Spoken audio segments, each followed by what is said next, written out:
Friends, LP और technician का जो ट्रेड में क्वेश्चन पूछा जाएगा उसका मैं कोर्स में आपको करवा रहा हूं। उसमें सेकंड चैप्टर है बेसिक ऑफ इलेक्ट्रिसिटी, मतलब विद्युत का मूल। तो इस चैप्टर में हम लोग इलेक्ट्रिसिटी से रिलेटेड जितने भी टर्मिनोलॉजी है उसको हम लोग जानेंगे। कौन कौन सा वर्ड हमारे इलेक्ट्रिक में आता है वो सारे जानेंगे, जैसे करंट, वोल्टेज, पावर, इस सारा हम लोग को टर्म जानना पड़ेगा और क्या है समझना पड़ेगा। तो एकदम शुरुआत से बेसिक की शुरुआत शुरू करते हैं। ये हमारा पहला एटम। एटम हम लोग क्यों पढ़ रहे हैं? क्योंकि एटम के अंदर ही इलेक्ट्रॉन होता है और करंट जो होता है वो इलेक्ट्रॉन के फ्लो से ही करंट का फ्लो होता है। इसीलिए हम लोग सबसे पहले एटम के बारे में जानेंगे कि एटम क्या होता है। तो एटम किसी पदार्थ का वो छोटा से छोटा कण जो रासायनिक क्रियाओं में भाग ले सके अथवा रासायनिक क्रियाओं के द्वारा पृथक किया जा सके, उसके परमाणु, उसे परमाणु कहते हैं। यह प्राकृतिक में स्वतंत्र रूप से विद्यमान नहीं होते हैं। क्यों? क्योंकि इसमें मुख्यतः प्रोटॉन, न्यूट्रॉन और इलेक्ट्रॉन होते हैं और उसी का बना होता है। ये प्रोटॉन, न्यूट्रॉन और इलेक्ट्रॉन ये प्रकृति के मूल कण माने जाते हैं। प्रोटॉन तथा न्यूट्रॉन परमाणु के नाभिक में विद्यमान होते हैं, जो परमाणु का केंद्रीय संघनन भाग होता है। और प्रोटॉन का जो वैल्यू है वो 1 + 1.6 × 10⁻⁻19 कूलम आवेश होता है। वही इलेक्ट्रॉन का बस नेगेटिव कर दीजिए, -1.6 × 10⁻⁻19 कूलम का आवेश इसमें होता है। बस प्रोटॉन और इलेक्ट्रॉन में दोनों का मान समान होता है, बस आपको यहाँ पे पॉजिटिव और नेगेटिव ध्यान रखना है। तो चलिए अब हम लोग देख लेते हैं मुक्त इलेक्ट्रॉन के बारे में। यहाँ पे है फ्री इलेक्ट्रॉन। तो मुक्त इलेक्ट्रॉन क्या होता है? तो अधिकांश धातुओं की अंतिम कक्षा में 1 या 2 इलेक्ट्रॉन होते हैं, जिसे मुक्त इलेक्ट्रॉन कहा जाता है।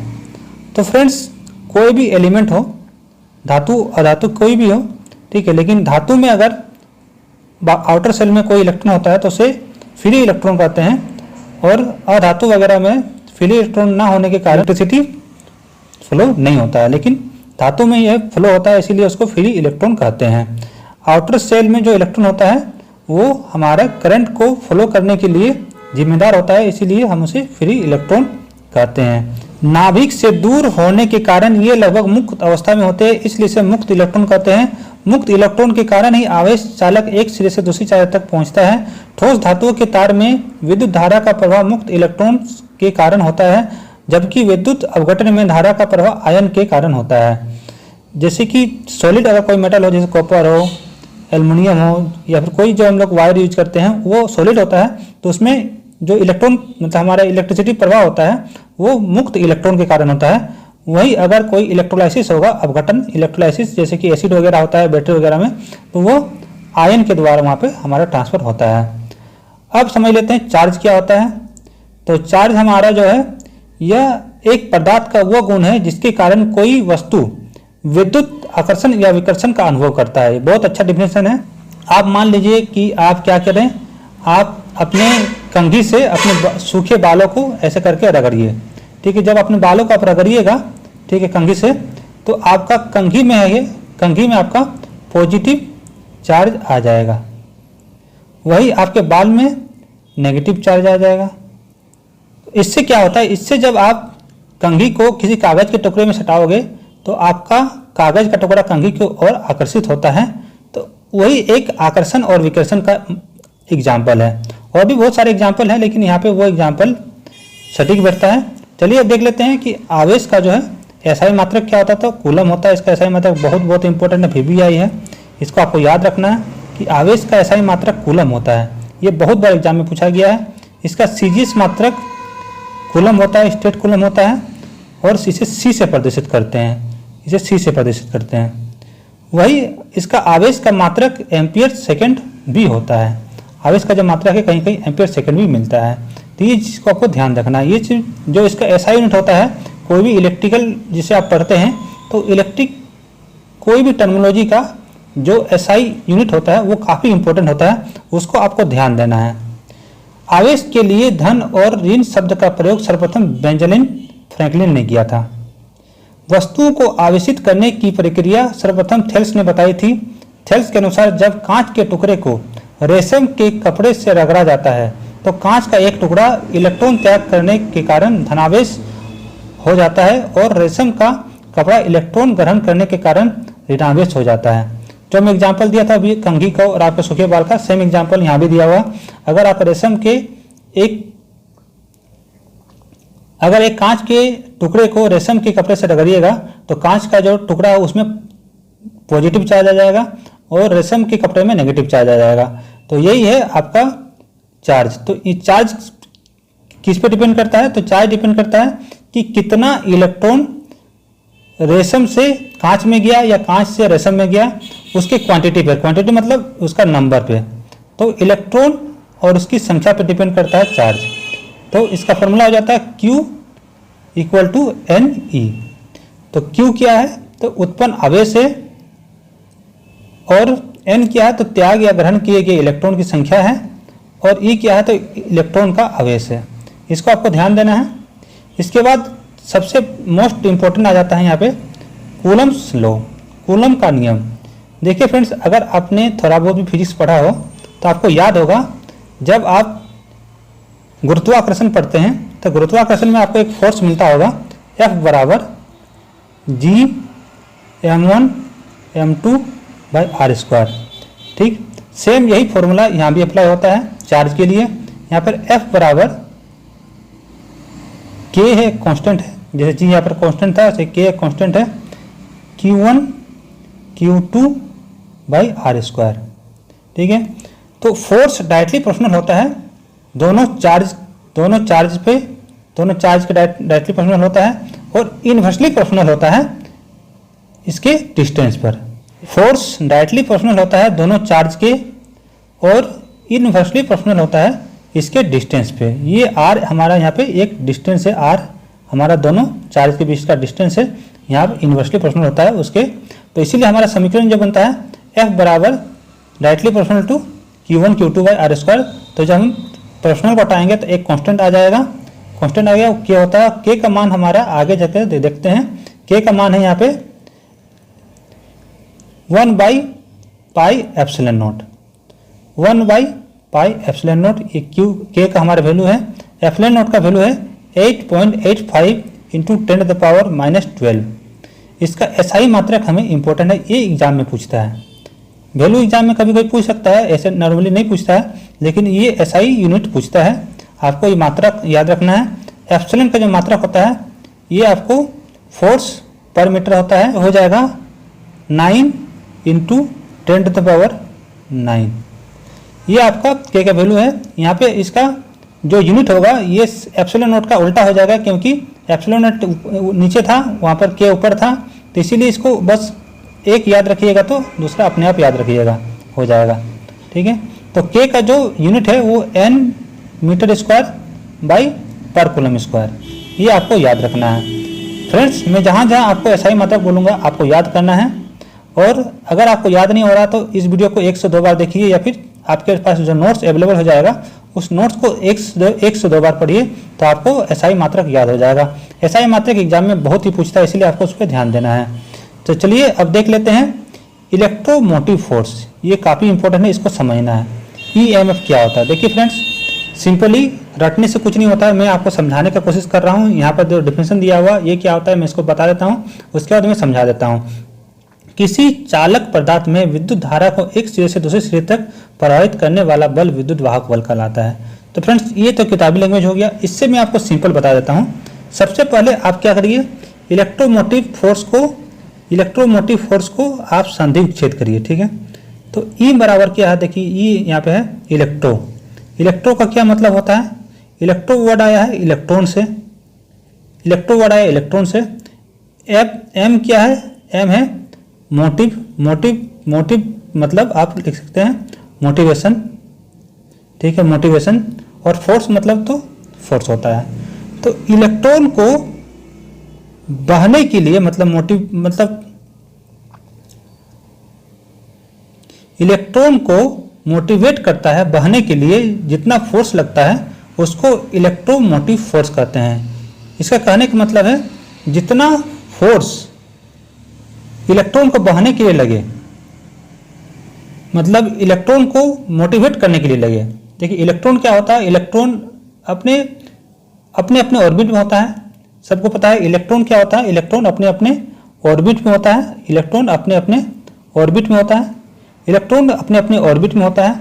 तो इलेक्ट्रॉन अपने अपने ऑर्बिट में होने के कारण उसको मोटिवेशन चाहिए कि वो एक जगह से दूसरी जगह जाए। क्यों जाएगा? जब तक उसको सिग्नल नहीं मिलेगा, जब तक उसको जाने के लिए कोई मोटिवेशन मिलेगा, वो क्यों जाएगा? तो इतना फोर्स लगे कि वो अपना जो एक ऑर्बिट छोड़ के दूसरे जगह चला जाए, ठीक है, उसको इलेक्ट्रोमोटिव फोर्स कहते हैं। तो इलेक्ट्रॉन को एक जगह से दूसरी जगह जाने के लिए जो फोर्स लगता है उसको इलेक्ट्रोमोटिव फोर्स कहते हैं। ये याद रखिएगा। यह सेल, बैटरी या जनरेटर आदि से प्राप्त होता है। ये सेल, बैटरी आदि से प्राप्त होता है। इसका मात्रक वोल्ट होता है। ये मात्रक याद रखिएगा, मात्रक बहुत एग्जाम पूछता है। इसका मात्रक वोल्ट होता है। इसकी सूची जो है वो भी से इसको दर्शाया जाता है। देखिए यहाँ पे एक बैटरी को इंटरनल इसका दिखाया गया है रेजिस्टेंस और इंटरनल वोल्टेज कैसे काम करता है। तो यहाँ पे ईएमएफ होता है, इलेक्ट्रोमोटिव फोर्स का ईएमएफ होता है। उसका एक इंटरनल रेजिस्टेंस होता है। कोई भी बैटरी है, क्योंकि 100% कोई भी इफिशिएंट तो होता नहीं है, उसमें आइडियल केस तो होता नहीं है। अगर बैटरी है तो उसमें कंडक्टर है, कॉपर है, तो उसका भी कुछ अपना रेजिस्टेंस होगा, इसलिए इंटरनल रेजिस्टेंस होता है। तो उसको एक वोल्टमीटर के साथ कनेक्ट किया गया है। तो जैसे वोल्टमीटर के साथ कनेक्ट करते हो तो देखिए इस तरह का आपका सीरीज होता है, और उसके बाद अगर आप इसको शॉर्ट करते हो तो आपका करंट यहाँ से फ्लो होता है। तो करंट फ्लो होके जाता है। तो बैटरी अगर ईएमएफ फोर्स ना रहे, हर एक बैटरी में ईएमएफ फोर्स होना चाहिए, ईएमएफ फोर्स होता है, और बिना ईएमएफ फोर्स का कभी भी इलेक्ट्रॉन फ्लो नहीं करता। इलेक्ट्रॉन का फ्लो नहीं होगा अगर ईएमएफ फोर्स ना रहे तो। पोटेंशियल, फ्रेंड्स पोटेंशियल क्या होता है? किसी एक आवेश को इन्फिनिटी मतलब अनंत से एक पॉइंट तक लाने के लिए जितना कार्य करना पड़े उसको विभव कहते हैं। मतलब जितना एनर्जी लगता है, जितना ऊर्जा लगता है किसी चार्ज को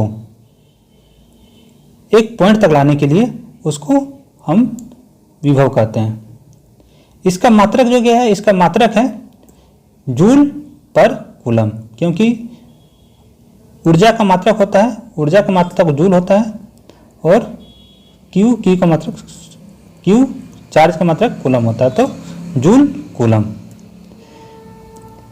परिपथ में धारा का प्रवाह शून्य होने पर विभवांतर का मान शून्य हो जाता है।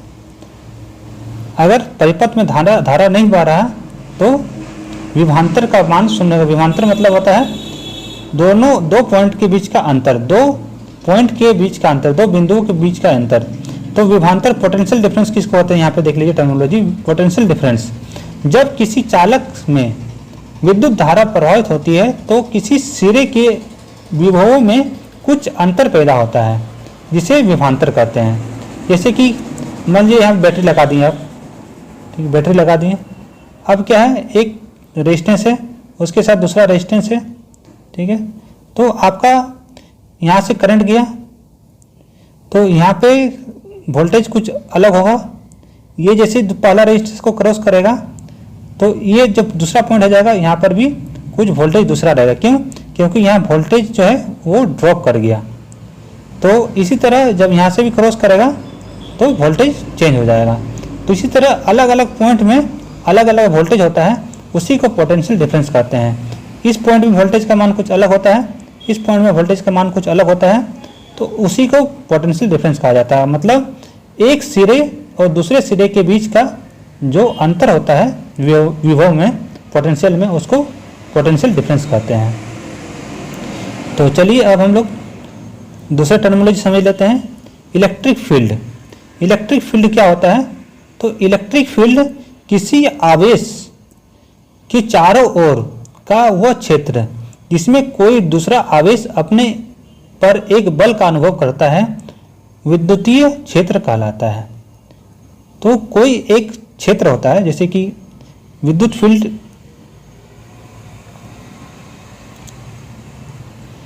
तो चलिए अब देख लेते हैं हम लोग विद्युतीय क्षेत्र, इलेक्ट्रिक फील्ड। इलेक्ट्रिक फील्ड क्या होता है? किसी आवेश या आवेशों के चारों ओर वो क्षेत्र जिसमें कोई आवेश अपने एक बल का अनुभव करता है, विद्युतीय क्षेत्र कहलाता है।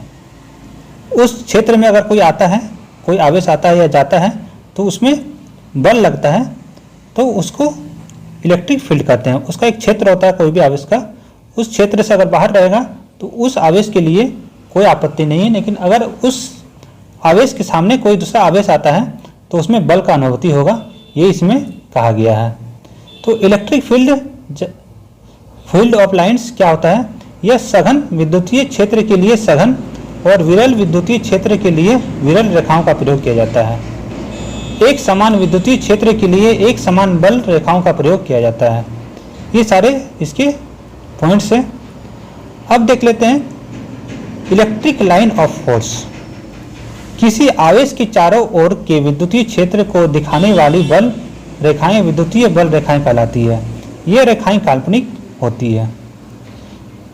विद्युतीय जल रेखाओं के गुण, ये बहुत इंपॉर्टेंट है कि नेचर क्या है विद्युतीय बल रेखाओं का।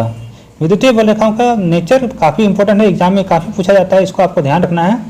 विद्युतीय बल रेखाएं धनावेश से शुरू होकर ऋण आवेश पे खत्म होती है, काफ़ी इंपॉर्टेंट है। ये रेखाएं एक दूसरे को काटती नहीं है, क्योंकि काटने पर बिंदु पर विद्युतीय क्षेत्र की दो दिशाएं प्राप्त होगी जो संभव नहीं है। तो इलेक्ट्रिक फोर्स ऑफ लाइन क्या है? एक दूसरे को कभी भी नहीं काटती है, ये भी आपको याद रखना, एग्जाम में ऑब्जेक्टिव में पूछा जाता है। सघन विद्युतीय क्षेत्र के लिए सघन तथा विद्युतीय क्षेत्र के लिए विरल विद्युतीय क्षेत्र के लिए विरल बल रेखाओं का प्रयोग किया जाता है, ये भी एग्जाम में पूछता है। एक समान विद्युतीय क्षेत्र के लिए एक समान बल रेखाओं का प्रयोग किया जाता है। ये चारों के चारों इंपॉर्टेंट है, मतलब नेचर जो है इलेक्ट्रिक फोर्स ऑफ लाइन का नेचर काफ़ी इंपॉर्टेंट है, आपको चारों पॉइंट यहाँ पे ध्यान रखना है। चलिए अब बात कर लेते हैं विद्युतीय क्षेत्र की तीव्रता, intensity of electric field.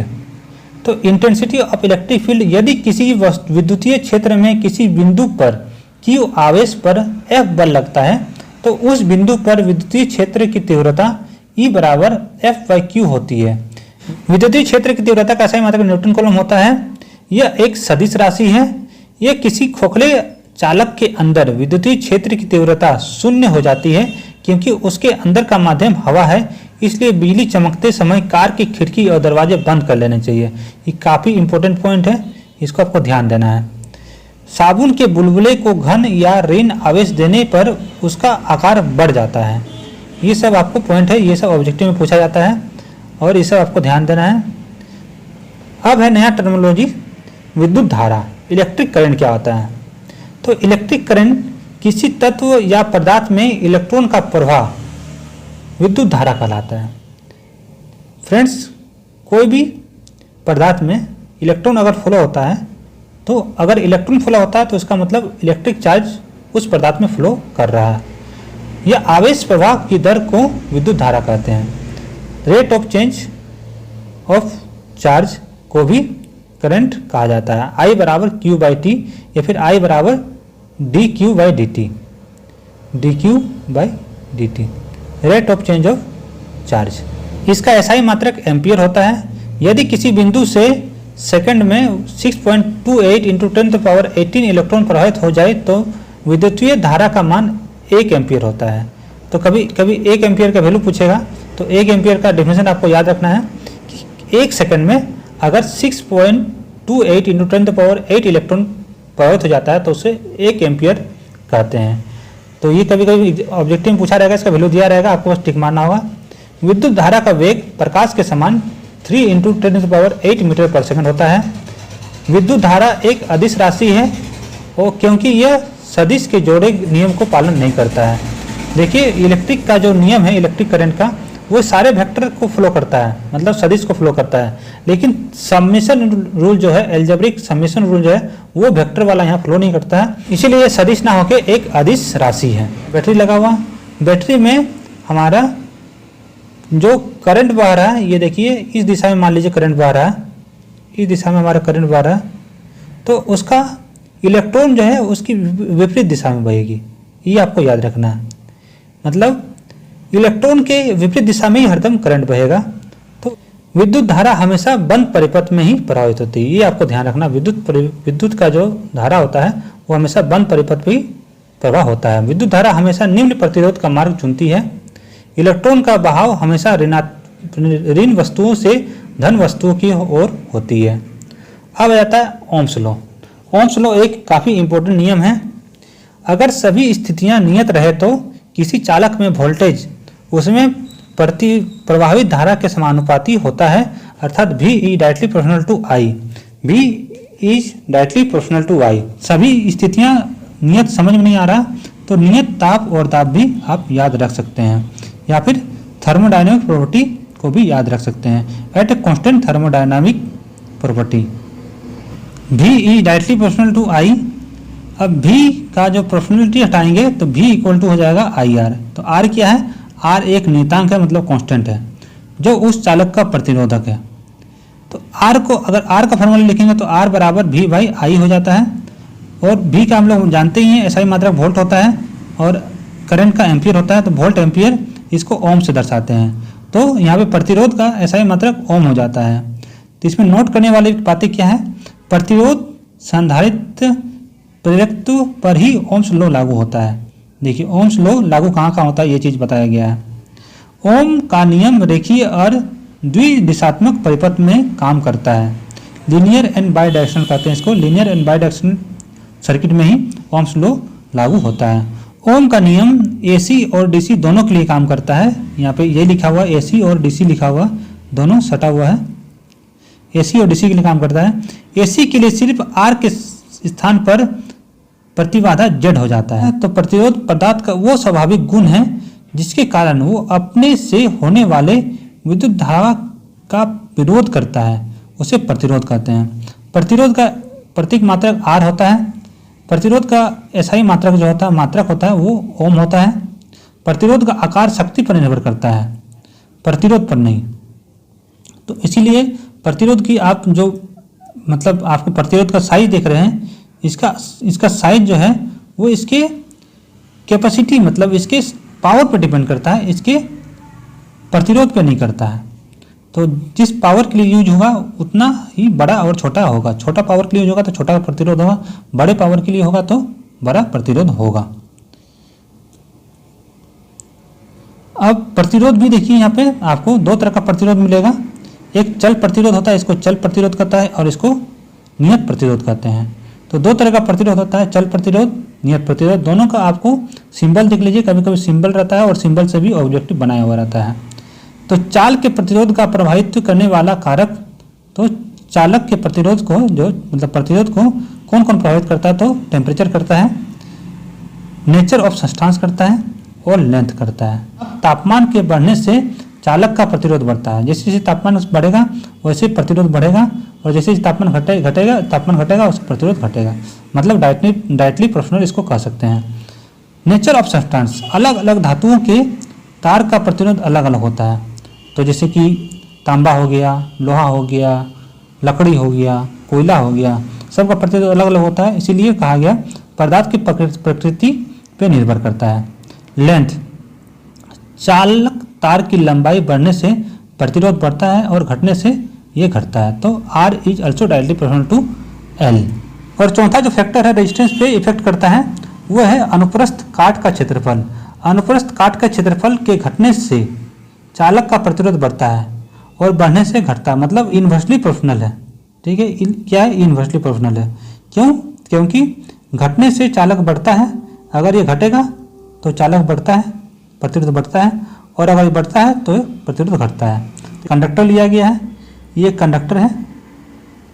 Conductor का लेंथ जो है ये L है। इसका एरिया जो है, एरिया, इसको एरिया कहते हैं, ये एरिया A है। और इसकी प्रकृति जो है ये रो प्रकृति की है। तो इसका रेजिस्टेंस जो हो जाएगा R equal to rho L by A। ये है हमारा फॉर्मूला जो ड्राइव होके यहाँ पे आ रहा है। तो यहाँ पे आप देख सकते हो R equal to rho L by A। तो रो क्या है? रो चालक का प्रतिरोधकता है। याद रखिएगा, रो क्या है? चालक की प्रतिरोधकता है। अब देख लेते हैं विशिष्ट प्रतिरोधक या प्रतिरोधकता को कैसे सूचित कर सकते हैं। तो इसे रो से सूचित किया जाता है। यह विशिष्ट प्रतिरोधकता का मात्रक जो है वो ओम मीटर होता है। इसी फॉर्मूला का अगर उल्टा करते हैं तो हमें R बराबर रो L बाई A उल्टा करते हैं तो रो बराबर हमें यहाँ पे RA/L मिल जाएगा। तो इसका SI मात्रक हम लोग निकालेंगे तो ओम मीटर निकल जाएगा। यही हमारा विशिष्ट प्रतिरोध या प्रतिरोधकता कहलाता है। कंडक्टेंस फ्रेंड्स, ये सब छोटा छोटा टर्मिनोलॉजी है, ये सब एक बार आपको पढ़ना पड़ेगा, ये सब जानिएगा तभी आप इलेक्ट्रिक के जो है आगे आपको मतलब पढ़ने में सहायता होगा। अगर ये सब टर्म आप भूल चुके हैं, अगर ये सब टर्म आपको अच्छे से कॉन्सेप्ट क्लियर नहीं है तो आगे आपको पढ़ने में बहुत कठिनाई होगा। इसीलिए मैं सबसे पहले आपको टर्मिनोलॉजी से परिचित करा रहा हूँ ताकि आपको आगे पढ़ने में कोई परेशानी ना हो। पदार्थ का वह गुण जो विद्युत धारा प्रवाह में सुगम प्रदान करता है उसे चालकता कहता है। ठीक है, चालकता मतलब चलना चाहिए, तो सुगम बनाता है किसी पाथ को, उसे चालकता कहते हैं। तो धारा का प्रवाह को जैसे कि प्रतिरोध सुगम नहीं बनाता था, विरोध करता था, उसे तो प्रतिरोध कहते थे, विरोध करता था तो प्रतिरोध, सुगम बना रहा धारा का प्रवाह को तो उसे चालकता कहते हैं। इसे जी से दर्शाते हैं। किसी पदार्थ की चालकता उसके प्रतिरोधकता का व्युत्क्रमानुपाती होता है। ताप बढ़ने से प्रतिरोध का मान बढ़ता है और चालकता घटती है, तो इसीलिए G is inversely proportional to R, मतलब व्युत्क्रमानुपाती यहाँ पे होता है। चालकता का SI मात्रक जो क्या होता है, तो वो प्रतिरोध का उल्टा होता है। तो 1/ओम कर दीजिए, तो जो 1/ओम को उल्टा करेंगे तो ओम माइनस हो जाएगा। ठीक है, तो इसीलिए इसको उल्टा ओम लिखते हैं, ऐसे करके उल्टा ओम लिखते हैं, तो इसको मोह कहा जाता है। तो चालकता का जो SI मात्रक होता है वो मोह होता है या फिर साइमन होता है, इसको साइमन भी कहा जाता है, साइमन या फिर मोह। आज मैं जो चैप्टर पढ़ा रहा हूँ इसमें जितना भी टर्मिनोलॉजी आ रहा सारा का आपको SI मात्रक याद रखना है, सारे के सारे SI मात्रक आपके लिए इंपॉर्टेंट हो जाता है। अब आते हैं विशिष्ट चालकता के बारे में। विशिष्ट चालकता विशिष्ट प्रतिरोधकता का व्युत्क्रमानुपाती होता है, इसे सिग्मा से सूचित किया जाता है। तो सिग्मा बराबर 1/रो। रो क्या था हमारा, रो था प्रतिरोधकता, तो रो का व्युत्क्रमानुपाती करेंगे तो हमारा यहाँ पे विशिष्ट चालकता आ जाएगा। विशिष्ट चालकता का SI मात्रक मोह पर मीटर होता है, मोह पर मीटर होता है लिखा गया है, ये काफ़ी इंपॉर्टेंट है। अगर किसी चालक तार की लंबाई को x गुना बढ़ा देते हैं तो प्रतिरोध f गुना बढ़ जाता है। ठीक है, इसको और अगर किसी को खींच के x गुना कर दिया जाए तो उसकी प्रतिरोधकता जो है वो x² गुना हो जाती है। जो लेंथ है, लेंथ सीधे रेजिस्टेंस के डायरेक्टली प्रोपोर्शनल है, इसीलिए लेंथ बढ़ेगा तो रेजिस्टेंस भी बढ़ेगा। तो जितना हिसाब से लेंथ बढ़ेगा उतना रेजिस्टेंस बढ़ेगा। तो x गुना से अगर लेंथ बढ़ रहा तो R भी x गुना से बढ़ेगा। लेकिन अगर इसी को खींच कर x गुना कर दिया जाए तो प्रतिरोधकता x² गुना बढ़ जाती है। ये कैसे होता है, तो अगर खींच के कर देंगे तो खींचने का क्या मतलब है, अगर किसी चीज़ को खींच देते हैं, जैसे कि ये चीज़ है, किसको खींच देते हैं, ये हमारा कोई L वस्तु है, इसको खींच देते हैं। खींच देने का मतलब है इसको खींचेंगे जैसे ही, तो जैसे ही खींचेंगे आप कभी रबर को खींचिएगा तो अगर रबर की लंबाई जैसे खींचेगा 2L हो गया, जैसे खींच के डबल हो गया, तो इसकी जो मोटाई है, ये जो एरिया है, ये एरिया भी यहाँ पे आधा हो जाता है। अगर देखिए यहाँ पे मैं 2 लाइन से यहाँ पे इसको रिप्रेजेंट किया हूँ, तो यहाँ पर खींचने के बाद मैं इसको एक ही लाइन से रिप्रेजेंट किया हूँ। तो इसका जो एरिया होता है, इसका कार्य क्षेत्रफल होता है, जो मतलब प्रति कास्ट क्षेत्रफल, ये भी आधा हो जाता है। ये जो है ये आधा हो जाता है, तो यही आधा जो है 2 ये अपने ऊपर चला जाता है। कॉम्बिनेशन ऑफ रेजिस्टेंस, तो रेजिस्टेंस को 2 समूह जोड़ा जाता है, एक सीरीज और पैरेलल। तो फ्रेंड्स आप लोगों को पता ही होगा सीरीज पैरेलल कनेक्शन क्या होता है। तो प्रतिरोध को सीरीज में अगर जोड़ते हैं तो रेजिस्टेंस ऐड हो जाता है। देखिए सीरीज का ये आपको डायग्राम दिया हुआ है, इसमें क्या होगा, रेजिस्टेंस का जो समेशन करेंगे तो रेजिस्टेंस पहला रेजिस्टेंस को दूसरे रेजिस्टेंस के साथ जोड़ देते हैं। वही अगर समांतर में जोड़ते हैं तो समांतर में क्या होता है, समांतर में इस टाइप का डायग्राम होता है, समांतर में इस टाइप का डायग्राम होता है। इसमें क्या होता है, रेजिस्टेंस का एक फॉर्मूला बेसिस पे होता है, R बराबर 1/R बराबर 1/R1 प्लस 1/R2। इसको याद रखने के लिए R बराबर R1, दोनों R1 R2 को मल्टीप्लाई कर दीजिए बाई R1 प्लस R2। इसको आप ऐसे याद रख सकते हो। तो इस तरह से सीरीज और पैरेलल कनेक्शन होता है। सीरीज और पैरेलल कनेक्शन में और भी बहुत सारे टर्मिनोलॉजी होते हैं, वे मैं आपको बाद में बताऊंगा क्योंकि ज़्यादा आपको जानना नहीं है। आप इतना समझ लीजिए, जिससे कि यहाँ पे आप दिया भी हुआ है, इतना आप समझ लीजिए कि अगर पैरेलल कनेक्शन करते हैं तो वोल्टेज का मान समान होता है।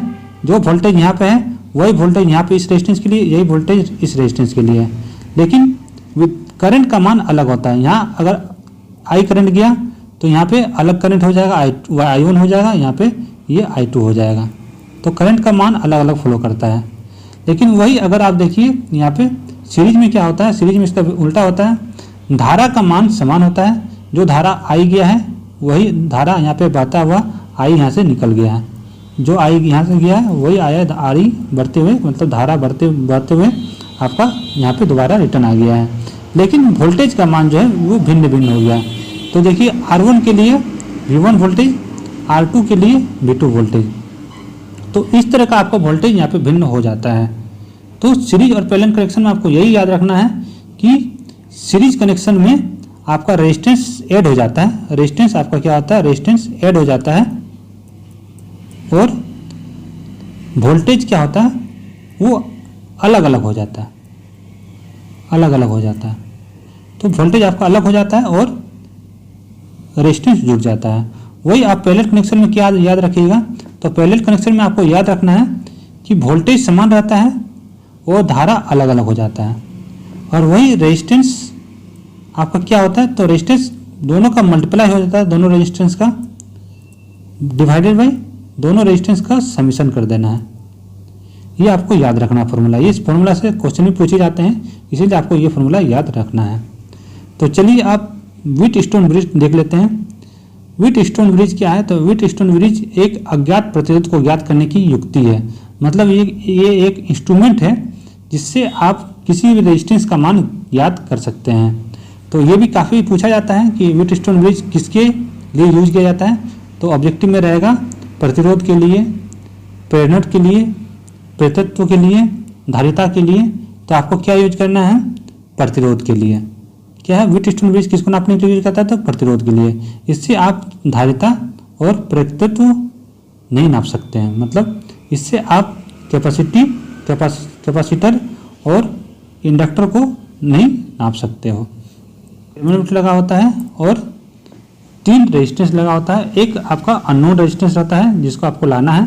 आप किसी को भी अननोन रेजिस्टेंस मान सकते हैं, इसमें से किसी को भी अननोन रेजिस्टेंस मान लीजिए, और आपको ये 3 नॉन रेजिस्टेंस दिया हुआ रहेगा और एक गैल्वेनोमीटर रहेगा। उसी से आपको एक बैटरी के कनेक्शन से आपको इस रेजिस्टेंस का मान निकालना होगा। तो इसके लिए फॉर्मूला है, देखिए P/R, मतलब ये दोनों टर्म एक साथ डिवाइड में और ये दोनों टर्म एक साथ डिवाइड में। इससे आपको Q का मान मान लीजिए निकालना, तो निकाल लीजिएगा। मान लीजिए Q जानते हैं, S जानते हैं, R जानते हैं, P का मान निकालना होगा, यहाँ से P का भी मान निकाल सकते हैं। ठीक है, ये दोनों को मल्टीप्लाई कर दीजिएगा, अपना निकल जाएगा। तो इस तरह से आप यहाँ पे इस फॉर्मूला से आप 3 वैल्यू दिया रहेगा, एक वैल्यू निकालना होगा, तो आप इसे आराम से निकाल सकते हो। तो चलिए अब जानते हैं पावर के बारे में। तो शक्ति क्या होता है, शक्ति एकांक समय में खर्च की गई ऊर्जा को शक्ति कहते हैं। एकांक समय में खर्च की गई ऊर्जा को शक्ति कहते हैं। मतलब V इक्वल टू, मतलब power equal to V into आई, power equal to I² R। आपको ये सब फॉर्मूला याद रखना है। आपको यहाँ से डिफिनेशन भले ना पूछे, लेकिन आपको इसका फॉर्मूला और इसका SI मात्रक पूछ देगा।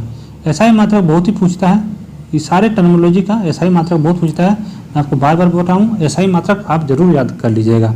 P बराबर V²/R होता है। इसका SI मात्रक क्या होता है, तो वाट होता है। एक अश्व शक्ति बराबर 746 वाट होता है, ये भी ऑब्जेक्टिव में पूछा जाता है। एक मीट्रिक अश्व शक्ति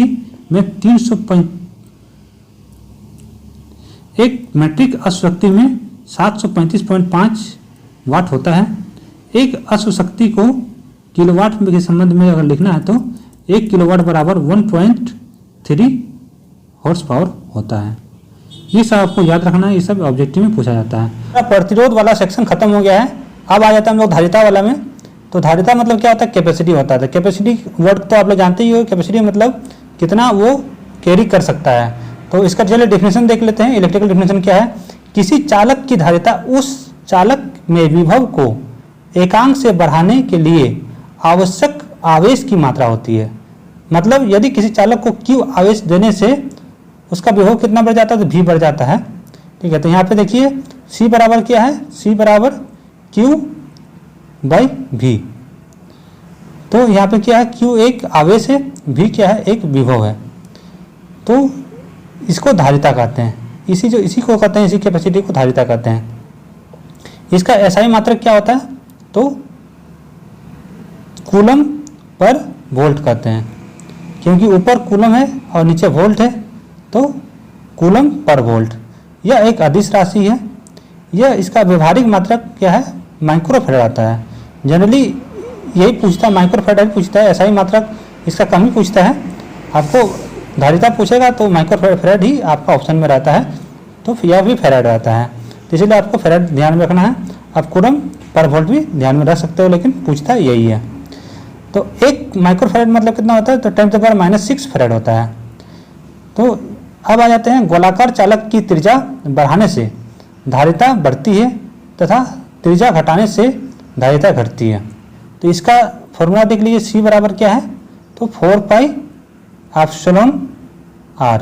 तो देखिए R से ये डायरेक्टली प्रोपोर्शनल है, मतलब तो इसीलिए अगर बढ़ाएंगे तो धारिता बढ़ेगा, घटाएंगे तो घटेगा।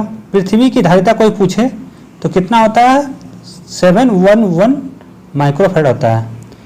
पूरे पृथ्वी की धारिता बस 711 माइक्रोफैराड ही आता है, जबकि वास्तविक जो पृथ्वी की धारिता है वो अनंत है, वो इन्फिनिटी है। ये क्या है? ये कैलकुलेटिव है। कैलकुलेशन से अगर निकाला जाए इस फॉर्मूला के आधार पे तो 711 माइक्रोफैराड ही धारिता आता है, लेकिन वास्तव में इन्फिनिटी होता है। आप पृथ्वी में कुछ भी दे दो तो पृथ्वी के अंदर वो समा जाता है, तो उसी को धारिता कहते हैं। चलिए अब आ जाते हैं हम लोग कैपेसिटर मतलब संधारित्र के ऊपर। ये इलेक्ट्रिकल का सबसे इम्पोर्टेंट टर्मिनोलॉजी है आपका प्रतिरोध के बाद, तो इसको आपको ध्यान रखना है। यह एक ऐसी व्यवस्था है जिसके द्वारा आवेश की उपयुक्त मात्रा को एकत्रित किया जाता है। तो जैसे कैपेसिटी देखे थे तो कैपेसिटी से ही मिलता जुलता होगा, तो वही बात है। आवेश को की एक मात्रा को एकत्रित करने की जो क्षमता है उसको कैपेसिटर कहते हैं। इसमें क्या किया जाता है? तो आवेश को एकत्रित किया जाता है। तो कैपेसिटर क्या है? मतलब संधारित्र AC और DC दोनों पे कार्य करता है। DC को रोकता है और AC को प्रभावित करता है। ठीक है, DC को ये रोक देता है और AC को प्रभावित होने देता है। यहाँ पे आप सिंबल देख लीजिए, कैपेसिटर का सिंबल है, इस टाइप का कैपेसिटर का सिंबल है आपका, इस टाइप का है, इस टाइप का है और इस तीनों कैपेसिटर का ही लेते हैं। पैरेलल प्लेट कैपेसिटर क्या होता है? तो फ्रेंड, जैसे कि हम लोग रेजिस्टेंस के केस में पढ़े थे कि रेजिस्टेंस किस हिसाब से वो प्रकृति के नेचर पे डिपेंड करता है, सेम उसी टाइप कैपेसिटर भी कैसे डिपेंड करता है। तो जनरली कैपेसिटर का जो बना होता है वो दो पैरेलल प्लेट कैपेसिटर से पैरेलल प्लेट से बना होता है और उसके बीच में कोई एक मीडियम रहता है, कोई भी मीडियम हो सकता है, और इसी मीडियम में जो आवेश है वो संरक्षित रहता है। देखिए यहाँ पे डायग्राम दिया हुआ है, ये आपका पैरेलल प्लेट 1 हो गया, ये प्लेट 2 हो गया, और ये हमारा कोई बीच का मीडियम है, और इसी बीच में ही हमारा जो है आवेश एकत्रित होता है, इसी में हमारा आवेश एकत्रित होता है। तो ये डिपेंड कैसे करता है? तो इसका जो डिस्टेंस है, देखिए यहाँ पे दो प्लेट है, दो प्लेट के बीच का कोई डिस्टेंस होगा, तो मान लीजिए इसका डिस्टेंस d है। तो कैपेसिटर का जो कैपेसिटी है वो डिपेंड करता है डायरेक्टली, मतलब अनुक्रमित होता है एरिया पर डिपेंड करता है, और कैपेसिटी डायरेक्टली प्रोपोर्शनल होता है उसके मीडियम पे, जो मीडियम यहाँ पे भरा हुआ है। जैसे यहाँ एरिया है तो एरिया के केस में यहाँ एप्सिलॉन नॉट हो जाएगा, और इनवर्सली प्रोपोर्शनल होता है तो डिस्टेंस के। तो ये होता है कैपेसिटर के प्रकृति का निर्भर करता है, इस टाइप का, मतलब कैपेसिटर का जो पैरेलल प्लेट होता है ये इस टाइप से निर्भर करता है। इसीलिए इसका फॉर्मूला, जैसे कि हम लोग वहाँ पर रेजिस्टेंस के केस में देखे थे, R बराबर रो L/A हो गया था, सेम उसी तरह यहाँ पे C इक्वल टू हो जाएगा, एप्सिलॉन के डायरेक्टली प्रोपोर्शनल होता है, एरिया के भी डायरेक्टली प्रोपोर्शनल होता है, और डिस्टेंस के इनवर्सली प्रोपोर्शनल होता है। तो ये कैपेसिटर इस तरह से डिपेंड करेगा। ये माध्यम पे डिपेंड करेगा, प्लेट के एरिया पे डिपेंड करेगा और दोनों प्लेट के डिस्टेंस पे डिपेंड करेगा। यही है parallel plate capacitor. Parallel plate capacitor में आप क्या करते हो, तो ऊर्जा का संचित करते हो, ऊर्जा संचित रहता है। और जो हमारा यहाँ पे संधारित्र है वो निम्न तथ्यों पर निर्भर करती है। पहला है हमारा संधारित्र के सतहों की क्षेत्रफल, जो ए में बताया क्षेत्रफल, दोनों संधारित्र के दोनों प्लेट के बीच की दूरी डी और दोनों प्लेट के बीचों के माध्यम एप्सिलॉन। ये संधारित्रों के अब समूह को देख लेते हैं, मतलब संधारित्र कैसे कॉम्बिनेशन किया जाता है। तो जैसे रेजिस्टेंस जोड़ा जाता है पैरेलल सीरीज में, सेम उसी टाइप से यहाँ भी संधारित्र को सीरीज और पैरेलल में जोड़ा जाता है। तो सीरीज और पैरेलल कनेक्शन ठीक विपरीत है जैसे कि रेजिस्टेंस में रहता है। रेजिस्टेंस में क्या होता है, जब श्रेणी क्रम में हम लोग जोड़ते हैं तो हमारा रेजिस्टेंस हमारा जुड़ जाता है, मतलब ऐड हो जाता है। लेकिन श्रेणी क्रम में कैपेसिटर ऐड नहीं होता है, कैपेसिटर का अनुक्रमण जो है वो ऐड होता है।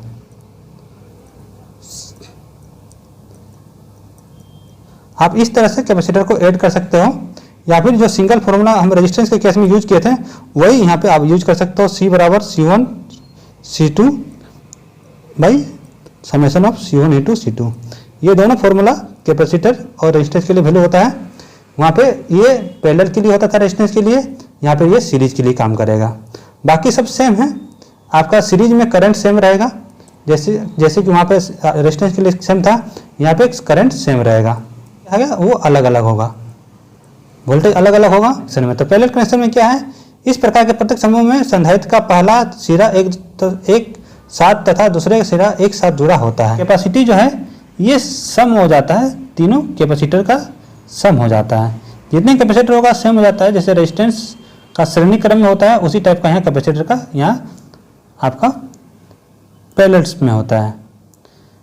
तो इस तरह से आप कैपेसिटर को भी ऐड कर सकते हो। और पैरेलल का यहाँ पे एक बात नोटिस कर लीजिए, जैसे कि कैपेसिटर का जो पहला सिरा है, सारा पहला सिरा एक साथ कनेक्ट है, इसको चाहते एक साथ जोड़ सकते हैं। तो कैपेसिटर का एक सिरा एक तरफ, दूसरा सिरा सारे के सारे दूसरे तरफ। अगर सिरा का नाम दे देते हैं तो हमारा आपका जो टर्मिनल 1 टर्मिनल 2 नाम देते हैं, तो सारा टर्मिनल 1 एक तरफ जुटेगा, सारा टर्मिनल 2 एक तरफ जुटेगा। लेकिन यही अगर आप श्रेणी क्रम में देख लेते हो तो श्रेणी क्रम में ऐसा नहीं है। श्रेणी क्रम में क्या होता है, श्रेणी क्रम में आपका पहला जो टर्मिनल होता है, दूसरा टर्मिनल वो इसके पहले टर्मिनल से जुड़ा होता है। मतलब दूसरा सिरा पहले सिरे से इसी टाइप का, इसका दूसरा सिरा इसका पहला सिरा से, तो इस टाइप का सिरा एक दूसरे से कनेक्टेड रहता है। लेकिन पैरेलल में क्या होता है, मतलब समांतर में सारा सिरा एक साथ जुड़ा होता है। अब चलिए बात कर लेते हैं धारा घनत्व के बारे में। करंट डेंसिटी भी कहते हैं इसको। करंट डेंसिटी की क्या है, तो किसी चालक तार के अनुप्रस्थ काट के एकांक क्षेत्रफल से प्रभावित धारा घनत्व कहलाता है। यह एक सदिश राशि है। इसका देखिए आपको डायग्राम समझाया जा रहा है। यहाँ पे डायग्राम में क्या है, एक कोई कंडक्टर है, कोई कंडक्टर में क्या है, करंट फ्लो कर रहा है। करंट फ्लो कर रहा है मतलब क्या, इलेक्ट्रॉन फ्लो कर रहा है। तो इलेक्ट्रॉन फ्लो कर रहा है, उसका कोई एरिया होगा, तो एरिया ए दिया हुआ है। और करंट फ्लो हो रहा है, करंट का वैल्यू मान लीजिए आई है। तो करंट डेंसिटी क्या हो, तो करंट डेंसिटी बराबर हो जाता है, करंट डेंसिटी को जनरली जे से डिनोट करते हैं। तो जे बराबर हो जाएगा जितना धारा हमारा प्रवाह हो रहा है डिवाइडेड बाई अनुप्रस्थ काट का क्षेत्रफल, मतलब आपका एरिया। ये हो जाता है हमारा करंट डेंसिटी। तो किसी चालक के तार के अनुप्रस्थ काट के एकांक क्षेत्रफल से प्रभावित धारा को धारा घनत्व कहते हैं। इसका SI यूनिट होता है एम्पियर मीटर पर metre square, ampere per metre square. ठीक है, क्यों, क्योंकि जे बराबर आई डिवाइड बाई एरिया कर दिए। तो आई का होता है एम्पियर और क्षेत्रफल का होता है मीटर स्क्वायर। तो यहाँ पे हमारा करंट डेंसिटी का क्या होगा, SI मात्रक एम्पियर पर मीटर स्क्वायर। इसको आपको याद रखना है। अब देख लीजिए विद्युत धारा के प्रकार, टाइप ऑफ इलेक्ट्रिक करंट। तो इलेक्ट्रिक करंट दो टाइप का होता है, आप सबको पता ही होगा। एक दिष्ट धारा, प्रत्यावर्ती धारा। दिष्ट धारा को इंग्लिश में डीसी करंट भी कहते हैं, और डीसी करंट से ही ये जाना जाता है। जनरली सबको डीसी करंट ही मालूम होता है। डीसी करंट मतलब होता है डायरेक्ट करंट। डायरेक्ट करंट में क्या होता है, एम्पलीट्यूड होता है, एम्पलीट्यूड हरदम टाइम के साथ चेंज नहीं होता है। जितना एम्पलीट्यूड पहले रहता है, जैसे कि मान लीजिए 100 एम्पियर है धारा, तो वो समय के साथ नहीं चेंज होगा, समय के साथ वो 100 एम्पियर ही रह जाएगा जितना टाइम बढ़ेगा, लेकिन करंट चेंज नहीं होगा। तो यही होता है दृष्ट धारा, समय के साथ उसका मैग्नीट्यूड चेंज होता है, उसे कहते हैं दृष्ट धारा। तो देखिए यहाँ डेफिनेशन भी दिया हुआ है, एक ऐसा विद्युत धारा जिसमें धारा और दिशा का मान नियत रहे दृष्ट धारा कहलाता है। यह धारा सेल, बैटरी, जनरेटर आदि से प्राप्त किया जाता है।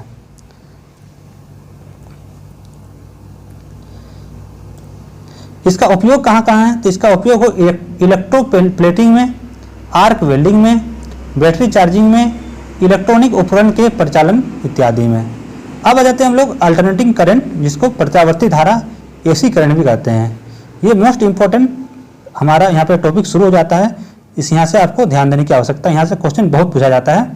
तो देखिए ये एसी करंट क्या होता है? एसी करंट आपका उसका मैग्नीट्यूड जो होता है, मैग्नीट्यूड समय के साथ चेंज होता है और उसके साथ साथ उसका डायरेक्शन भी चेंज होता है। देखिए डायरेक्शन भी चेंज हो रहा है, मैग्नीट्यूड भी चेंज हो रहा है। यहाँ पे मैग्नीट्यूड हाई है, यहाँ पे एकदम जीरो है, यहाँ पे फिर हाई है, यहाँ पे फिर जीरो है। तो आपका एसी करंट में मैग्नीट्यूड और डायरेक्शन मतलब दिशा और मान दोनों चेंज होते रहता है।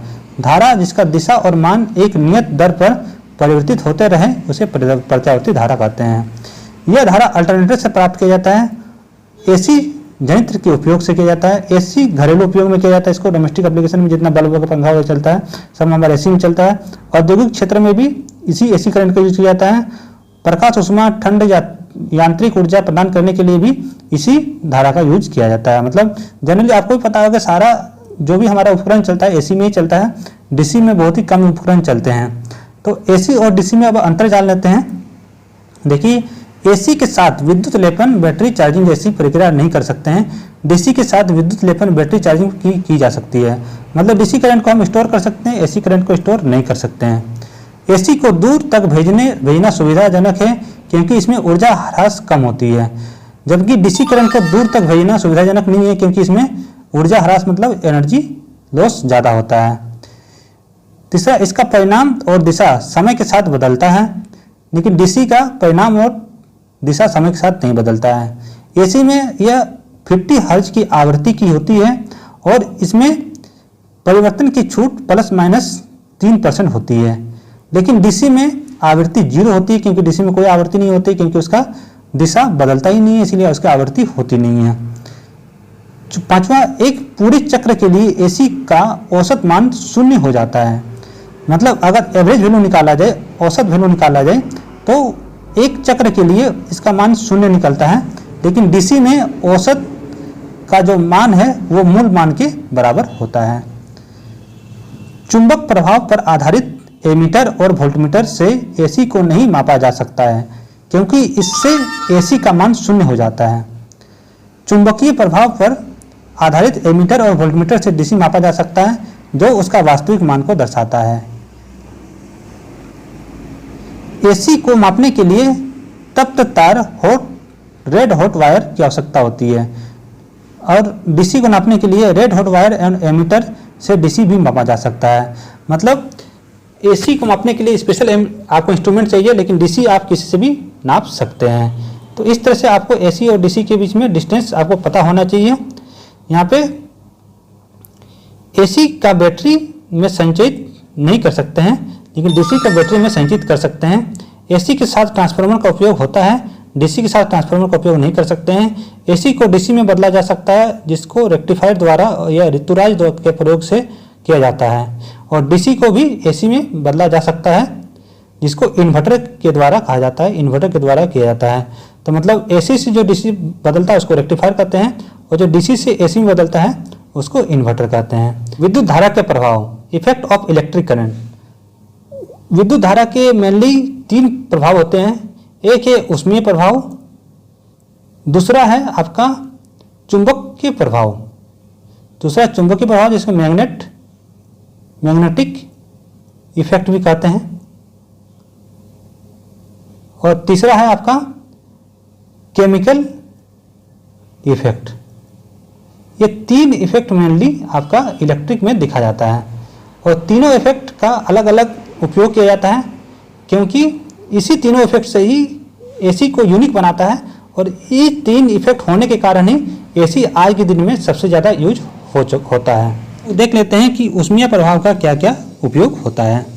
तो इसका प्रभाव के अनुसार जब किसी चालक तार से विद्युत धारा प्रभावित होती है तो ऊष्मा उत्पन्न होती है।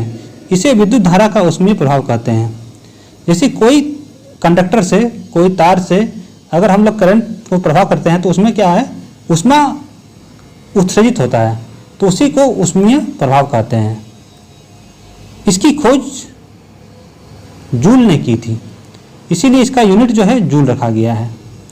इस प्रभाव के अनुसार जब हीटिंग इफेक्ट जो होता है, जो ऊष्मीय प्रभाव का एच दिए, इस प्रभाव के अनुसार हीटिंग जो है, हीट बराबर आई स्क्वायर, जितना करंट जा रहा है उस कंडक्टर से उसके प्रतिरोध के गुणक और टाइम के पे निर्भर करती है। मतलब किसी कंडक्टर में कितना हीट होगा, उस कंडक्टर में कितना करंट जा रहा है उसके स्क्वायर पे, उस कंडक्टर के प्रतिरोध पे और कितना समय तक करंट प्रवाह हो रहा है उस पर डिपेंड करता है। तो इस तरह से आप हीटिंग इफेक्ट को समझ सकते हैं कि H बराबर करंट का स्क्वायर इंटू प्रतिरोध इंटू कितना समय तक करंट जा रहा है। ये सारे पे निर्भर करती है हीटिंग इफेक्ट। फॉर्मूला निकल के आया है, वो हीट बराबर हो गया हमारा कि कंडक्टर में कितना करंट जा रहा है उसके स्क्वायर के बराबर, उसका प्रतिरोध क्या है, प्रतिरोध, और कितने समय तक करंट प्रवाह हो रहा है उसके टाइम तक निर्भर। मेन फॉर्मूला, इससे हम लोग ये सब सारे डिराइव कर सकते हैं पावर को फॉर्म में लिख के, क्योंकि हमारा पावर बराबर हो जाता है यहाँ पे आई स्क्वायर आर हो जाता है। आपको पता ही ओम्स लॉ में हम लोग यहाँ पढ़े थे, पावर बराबर आई स्क्वायर आर। तो आई स्क्वायर के जगह पे, अगर आई स्क्वायर आर के जगह पे हम लोग पी लिख देते हैं तो पी इंटू टी हो जाएगा। तो इस तरह से हम लोग ये तीनों फॉर्मूला को ड्राइव कर सकते हैं और ये तीनों फॉर्मूला आप याद रख सकते हो। जूल प्रभाव के नाम से भी जाना जाता है। ऊष्मीय प्रभाव पर आधारित उपकरण, देखिए यहाँ पे प्रेस जो है, आयरन जिसमें हम लोग इस्त्री करते हैं कपड़ों को, वो हीटिंग इफेक्ट पर डिपेंड करता है। हीटर भी डिपेंड करता है हीटिंग इफेक्ट पे। बल्ब भी काम करता है हीटिंग इफेक्ट पे। यहाँ पे इलेक्ट्रिक आयरन को आप समझ सकते हो कैसे इलेक्ट्रिक आयरन काम करता है। अब्रक का एक प्लेट होता है जो ऊष्मा का सुचालक किंतु विद्युत का कुचालक होता है, जिस पर नाइक्रोम मतलब निकल प्लस क्रोमियम की एक कुंडली होती है।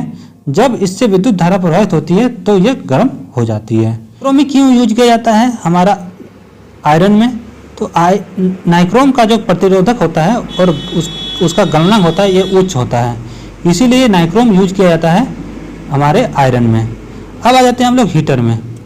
तो हीटर में क्या है, हीटर में भी सेम नाइक्रोम यूज होता है। यहाँ भी नाइक्रोम की बनी मिश्र धातु की कुंडली यूज होती है। इसमें एक चिकनी मिट्टी की प्लेट लगी होती है और उसी पे ये हमारा नाइक्रोम का जो तार है ये लपेटा हुआ रहता है। जो चिकनी मिट्टी है वो ऊष्मा और विद्युत दोनों का कुचालक है, लेकिन वो जो हमारा था अब्रक की जो प्लेट थी वो ऊष्मा का सुचालक था बट विद्युत का कुचालक था। ये सब आपको अंतर जो है ये आपको ध्यान में रखना है। अब है बल्ब। बल्ब तो आपको सबको पता ही है। इसमें कांच का एक बर्तन होता है जिसमें टंगस्टन का बना फिलामेंट होता है। इस तंतु का गलनांक एक प्रतिरोध उच्च होता है, परंतु यह उच्च तापमान पर ऑक्सीकृत हो जाता है। इसलिए पहले बल्ब में निर्वात रखा जाता था, परंतु निर्वात में ऊष्मा का संचरण संवहन द्वारा नहीं हो पाने के कारण टंगस्टन पिघल कर वाष्पीकृत हो जाता था। इसी समस्या को दूर करने के लिए आजकल बल्ब में नाइट्रोजन या आर्गन गैस भरी जाती है। ठीक, ये सब आपको बात ध्यान रखनी है, क्योंकि ज़्यादा से ज़्यादा पूछती है कि इसका टंगस्टन कैसे बना होता है। तो ये मतलब इसका जो कोई ये होता है धातु होता है तो टंगस्टन का बना होता है, ये आपको याद रखना है। फिलामेंट का टेम्परेचर क्या है, 1500 से 3000 डिग्री तक इसका टेम्परेचर ये सह लेता है टंगस्टन। विकिरण माध्यम से संवहन और अंतरिम रूप से चालन होता है, मतलब विकिरण और चालन दोनों होता है, ये आपको याद रखना है। बल्ब फूटने पर बाहर अंदर से अंदर हवा जाने के कारण आवाज आता है। जब बल्ब फूटता है तो क्या होता है, बाहर का जो हवा है, बाहर का हवा वो अंदर की तरफ जाती है, इसलिए आवाज करता है, ना कि अंदर का हवा बाहर नहीं जाती है। बल्ब फूटता है तो बाहर से हवा अंदर की ओर जाती है। चारों तरफ का जो एटमॉस्फेरिक प्रेशर होता है बल्ब के अंदर चला जाता है तुरंत, क्योंकि बल्ब का जो प्रेशर होता है वो लो होता है। कभी कभी बल्ब का कांच काला हो जाता है टंगस्टन के ऑक्सीकृत हो जाने के कारण। पूछेगा बल्ब जो बल्ब होता है उसको काला क्यों हो जाता है, तो आपको आंसर देना है टंगस्टन के ऑक्सीकृत हो जाने के कारण। टंगस्टन का गलनांक आपको यहाँ पे दिया हुआ है। टंगस्टन का गलनांक कितना है, तो टंगस्टन का गलनांक है 3380। ये भी आपको ध्यान देना है। ऑब्जेक्टिव में आपको यहाँ चुंबकीय प्रभाव, जिसको मैग्नेटिक इफेक्ट भी कहते हैं, विद्युत धारावाही चालकों के चारों ओर चुंबकीय क्षेत्र पैदा हो जाता है। यह विद्युत धारा का चुंबकीय प्रभाव कहलाता है। इसकी खोज H.C. ऑरस्टेड ने की थी। ये सब आपको ध्यान रखना है। साइंटिस्ट का भी नाम पूछता है आपको, जब आप ऑब्जेक्टिव पढ़ो तो सब आपको सारा क्वेश्चन ये मिल जाएगा। चुंबकीय प्रभाव पर आधारित उपकरण, आपको सिर्फ उपकरण ध्यान देना कि कौन कौन सा उपकरण चुंबकीय प्रभाव पर काम करता है। तो गैल्वेनोमीटर में काम करता है, अमीटर काम करता है, वोल्टमीटर काम करता है, इलेक्ट्रिक बेल काम करता है, पंखा काम करता है, मोटर काम करता है। ये सारे आपके चुंबकीय प्रभाव पे काम करता है। अब हम लोग देख लेते हैं रासायनिक प्रभाव। तो रासायनिक प्रभाव क्या है, अम्लीय विलयनों में से विद्युत धारा प्रभावित करने पर विलयन में घुले पदार्थ अपने अवयवों में विभाजित हो जाते हैं। यह विद्युत धारा का रासायनिक प्रभाव कहलाता है। तो देखिए, कोई भी अम्लीय विलयन है, मतलब एसिडिक कोई सॉल्यूशन है, उसमें जब हम लोग करंट फ्लो कराएंगे तो उसका जो है पदार्थ क्या होता है, वो घुल जाता है, उसके अवयव जो है इसमें घुल जाते हैं। उसी को हम लोग रासायनिक प्रभाव कहते हैं। तो चलिए इसको और थोड़ा सा विस्तार से हम लोग समझ लेते हैं। रासायनिक प्रभाव के लिए आपको एक एनोड, एक कैथोड और इलेक्ट्रोलाइट का होना जरूरी है। साथ ही एक बैटरी भी इसमें कनेक्ट होना चाहिए, तभी रासायनिक प्रभाव आपका यहाँ पे पॉसिबल है। तो अब चलिए बात कर लेते हैं कि रासायनिक प्रभाव की खोज किसने की है। तो यहाँ पे आप देख लीजिए, रासायनिक प्रभाव की खोज फैराडे ने किया गया है।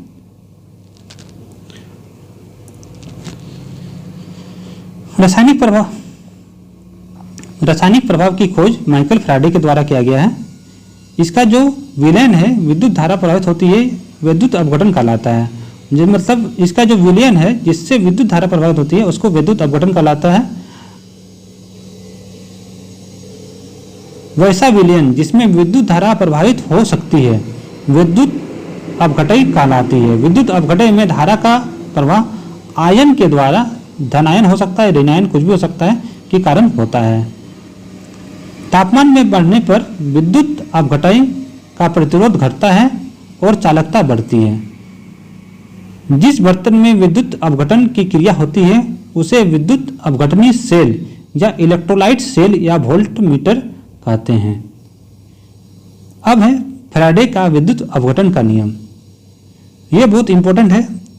ये इंपॉर्टेंट इसलिए है क्योंकि ये ऑब्जेक्टिव में पूछा जाता है और इसमें इससे कुछ क्वेश्चन भी बनता है, तो इसीलिए ये आपका इंपॉर्टेंट हो जाता है। फैराडे का विद्युत अपघटन का नियम, इसमें क्या होता है, विद्युत अपघटन की क्रिया में कैथोड पर जमा धातु का द्रव्यमान m अपघटन से प्रभावित आवेश Q के समानुपाती होता है।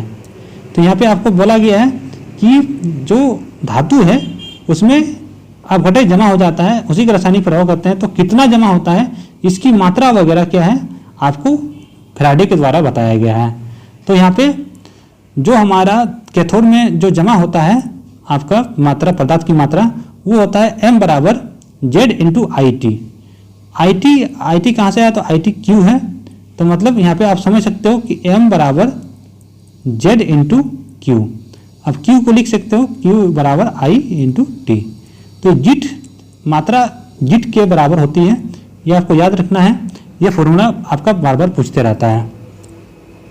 इसका एसआई मात्रा जो है केजी पर कूलम होता है।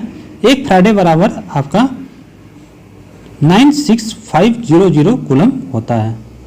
अब रासायनिक प्रभाव पर आधारित उपकरण, कौन कौन से उपकरण रासायनिक प्रभाव पर काम करता है, तो सबसे जो हमारे इलेक्ट्रिक का सेल होता है, मतलब जिसको कहते हैं पावर हाउस, वो हमारा रासायनिक प्रभाव से ही काम करता है। बैटरी वगैरह जो भी है सारा रासायनिक प्रभाव पे काम करता है। यहाँ विद्युत लेपन भी काम करता है, धातु निष्कर्षण भी काम करता है, सेल की ध्रुवता ज्ञात करने में भी काम करता है। अब देख लेते हैं विद्युत लेपन क्या होता है। देखिए, विद्युत लेपन एक बहुत ही इंपॉर्टेंट आपका यहाँ पे कॉन्सेप्ट है। ये देख लीजिए, जिस धातु पर का परत चढ़ाना होता है उस धातु को एनोड पॉजिटिव पर लेते हैं और जिस पर चढ़ना होता है उसका कैथोड पर लेते हैं। फिर किसी धातु को विद्युत अपघटय भी लेते हैं। जब अपघटय में विद्युत धारा प्रवाहित होती है तो एनोड से धातु विद्युत अपघटन से तथा अपघटय से कैथोड पे जमा हो जाता है, जबकि कैथोड पर जमा हो जाती है और एनोड धीरे धीरे पतला हो जाता है। तो देखिए कितना जमा हुआ वो हम लोग अभी फॉर्मूला देखे थे, M बराबर ZIT। तो इसी से हम लोग यहाँ मात्रा हम लोग पता कर सकते हैं कि कैथोड में कितना हमारा पदार्थ हमारा यहाँ पे आ रहा है। तो इसी को लेपन करते हैं। कैथोड पे क्या होता है, कैथोड पे आप अगर मान लीजिए किसी का लेपन करना है, जैसे कि जस्ता का लेपन किया जाता है, ठीक है, तो जस्ता का लेपन किया जाता है तो लोहे को आपको कैथोड में रखा जाता है और जस्ते का लेपन इसी से किया जाता है, ठीक है। तो इसी तरह से आप किसी भी चीज़ का लेपन कर सकते हैं, उसको कैथोड में रखना पड़ेगा जिस पे लेपन होना है, और जिस पदार्थ से लेपन करना है उसको एनोड पे रखना पड़ेगा। बस इतना ही आपको ध्यान में देना है, ज़्यादा क्वेश्चन इसी से पूछता है। अब चलिए बात कर लेते हैं किरचॉफ्स लॉ के बारे में। किरचॉफ्स लॉ जनरली सबको आता ही है। किरचॉफ्स के दो को नियम दिए गए हैं, एक होता है KCL, एक KVL। KCL होता है, KCL किरचॉफ्स का करंट लॉ या जंक्शन लॉ या नोडल लॉ भी कहते हैं। इस नियम के अनुसार किसी खुले परिपथ में या किसी विद्युत परिपथ के किसी भी संधि नोड में मिलने पर समस्त धाराओं का बीजगणितीय योग शून्य होता है। देखिए कहीं भी ये जरूरी नहीं है कि ये क्लोज रहे, ये ओपन में भी या क्लोज में भी, किसी भी अगर कोई भी सर्किट है तो उसका जो नोड है, नोड मतलब इसको नोड कहते हैं, नोड में जितना धारा मिल रहा है उस सब का समेशन बीजीय गणित, मतलब अगर इस सारा का सारा धारा को जोड़ देंगे, जैसे यहाँ पे जोड़ा हुआ है, सारा को जोड़ देंगे तो उसका सम जो है 0 आना चाहिए। किरचॉफ्स का वोल्टेज नियम, जिसको लूप लॉ भी कहते हैं, ये सिर्फ बंद परिपथ के लिए ही लागू होता है। तो यहाँ पर देख लीजिए, किसी बंद परिपथ में या किसी विद्युतीय परिपथ में किसी भी बंद लूप में मिलने वाली समस्त वोल्टेज का बीजगणितीय योग शून्य होता है। मतलब अगर सारे वोल्टेज को ऐड करेंगे किसी क्लोज लूप में तो उसका समेशन 0 होना चाहिए। तो ये हमारा KCL कहलाता है। तो KCL को भी देख लीजिए, यहाँ पे कुछ कुछ और भी यहाँ डिस्क्राइब किया हुआ है। यह ऊर्जा के संरक्षण के सिद्धांत पर कार्य करता है, ये ऊर्जा के संरक्षण के सिद्धांत पर काम करता है। और ये वो कहाँ पे काम करता था, तो वो कंजर्वेशन ऑफ चार्ज पे काम करता था, ये कंजर्वेशन ऑफ एनर्जी पे काम करता है। बस इतना ही अंतर है, यहाँ पे एनर्जी है, यहाँ पे कंजर्वेशन ऑफ चार्ज है, यहाँ पे कंजर्वेशन ऑफ एनर्जी है। बस आपको इतना ही याद रखना है। KCL में कंजर्वेशन ऑफ चार्ज और KVL में कंजर्वेशन ऑफ एनर्जी। चलिए, अब लूप हमेशा बंद होना चाहिए, ये कंडीशन है। मेश एक वैसा परिपथ जिसके अंदर कोई दूसरा बंद परिपथ नहीं हो उसे मेश कहते हैं।